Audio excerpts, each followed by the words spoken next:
नमस्कार दोस्तों, आप सभी का स्वागत है हमारे YouTube चैनल मान्या लाल किताब रेमेडीज़ में।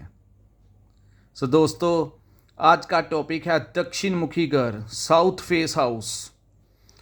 दोस्तों, दक्षिण मुखी घर को हमारे सनातन ग्रंथों में अच्छा नहीं माना गया, क्योंकि ये यमराज की डायरेक्शन होती है। इस दिशा की ओर से यमराज आते हैं। इसलिए ज़्यादातर हमारे धार्मिक ग्रंथों में हमारे बुजुर्गों ने इसके बारे में जिक्र किया है कि दक्षिण मुखी जो घर होता है वो अच्छा नहीं होता। लेकिन दोस्तों, जैसे कहा जाता है कि इस ब्रह्मांड में कोई पॉजिटिव एनर्जी है जो हमारा भला करती है, और उसी के साथ ये भी कहा जाता है कि जहाँ पर पॉजिटिविटी होती है वहीं इस ब्रह्मांड के अंदर कुछ नकारात्मकता भी होती है जो लोगों को नुकसान पहुँचाती है। ऐसे ही इस दक्षिण मुखी घर के भी बारे में ऐसी ही बात कही जाती है, और कुछ प्रमाण भी आए हैं कि दक्षिण मुखी घर में रहने वाले जातकों को बहुत ही ज़्यादा प्रॉब्लम्स फेस करनी पड़ती हैं।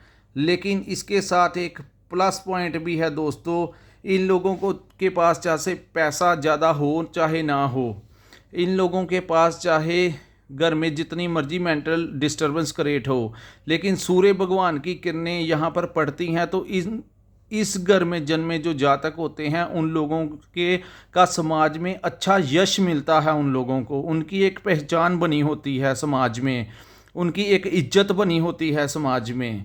कहते हैं कि घर में चाहे जैसा मर्जी वातावरण हो, लेकिन बाहर के लोग इनकी इज्जत करते हैं। ये दक्षिण मुखी घर की एक खासियत है। जैसे मैंने आपको पहले बताया कि जहाँ पर पॉजिटिविटी होती है वहाँ पर नेगेटिविटी भी इस दुनिया में है। ऐसे ही अगर ग्रंथों ने दक्षिण मुखी घर को अगर गलत बताया है, लेकिन उसमें एक क्वालिटी भी बताई है कि इस घर में रहने वाले लोगों का बाहर यश बहुत ही अच्छा मिलता है, क्योंकि सूर्य भगवान सारा दिन यहाँ इस घर में अपनी किरणें डालते हैं।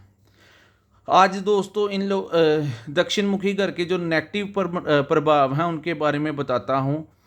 दोस्तों, इस घर में रहने वाले लोग, जिन लोगों की कुंडली में राहु और मंगल जो हैं वो नीच के होते हैं, वो उन लोगों के लिए बहुत ही ज़्यादा प्रॉब्लम क्रिएट करते हैं दक्षिण मुखी घर। लेकिन जिन जातकों की कुंडली में राहु और मंगल उच्च पोजीशन पर होते हैं उनको दक्षिण मुखी घर में कुछ ज़्यादा नुकसान नहीं होता, फ़ायदा हो सकता है। दोस्तों, दक्षिण मुखी घर में तकरीबन देखने में आया है कि कोई ना कोई इंसान बीमार रहता है, दवाइयों पर पैसा बेवजह खर्च होता है। घर का कोई एक इंसान पक्का बीमार रहता है, उसकी दवाइयों पर खर्च होकर ही रहेगा। ठीक है, और आज मैं आपको इनके उपाय बताने जा रहा हूँ।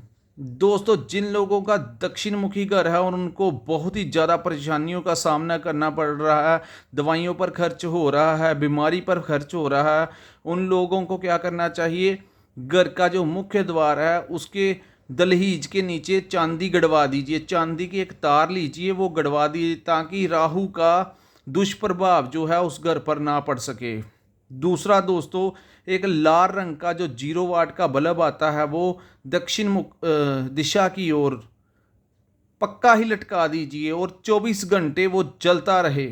इस बात का खास ध्यान रखिए, तभी आपके घर में पॉजिटिविटी आएगी। और एक जैसे ही आपके घर में दोस्तों कोई एंटर हो तो सामने एक शीशा लगा दीजिए, जिससे कि वो जैसे ही कोई इंसान घर में आए, कुछ संत लोग आते हैं जो पॉजिटिव एनर्जी छोड़ जाते हैं, लेकिन कहते हैं कि दक्षिण मुखी घर में ज़्यादातर जो लोग आते हैं वो अपनी नेगेटिविटी इसी घर में छोड़ जाते हैं, जिसकी वजह से इन लोगों को दिक्कतों का सामना करना पड़ता है। जब शीशा लगवाएंगे तो उसकी छाया जो होती है वो जब जैसे ही वो इंसान वापस जाता है वो अपनी छाया भी साथ में ले जाता है।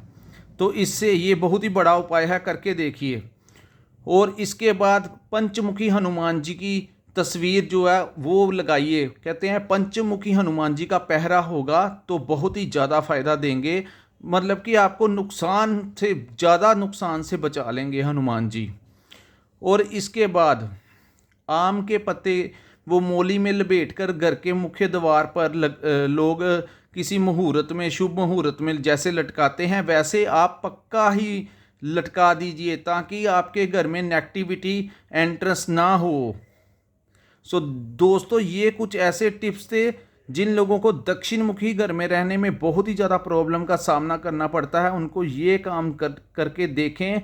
इसी काम के साथ आपके उपाय जो मैंने आपको बताए हैं उनसे आपको लाभ मिलेगा। आपके घर में पॉजिटिविटी आएगी, नेगेटिविटी जाएगी।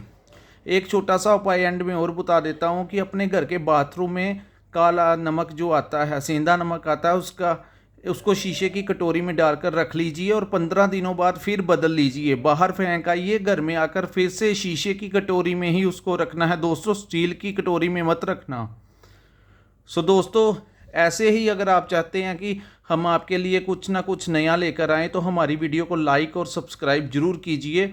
और जो आपके नियर एंड डियर्स रिश्तेदार हैं, आपके बहन भाई हैं जिनका दक्षिण मुखी घर है और वो कुछ समस्याओं का उनको सामना करना पड़ रहा है, तो उनको ये वाले टिप्स जो हैं आप व्हाट्सएप और फेसबुक कहीं पर भी आप शेयर कीजिए, उन तक हमारे मैसेज पहुंचाइए ताकि वो भी हमारे उपायों से लाभ ले सके। धन्यवाद दोस्तों, हम मिलेंगे अपनी अगली वीडियो में। जय माता दी, जय भगवान शंकर की।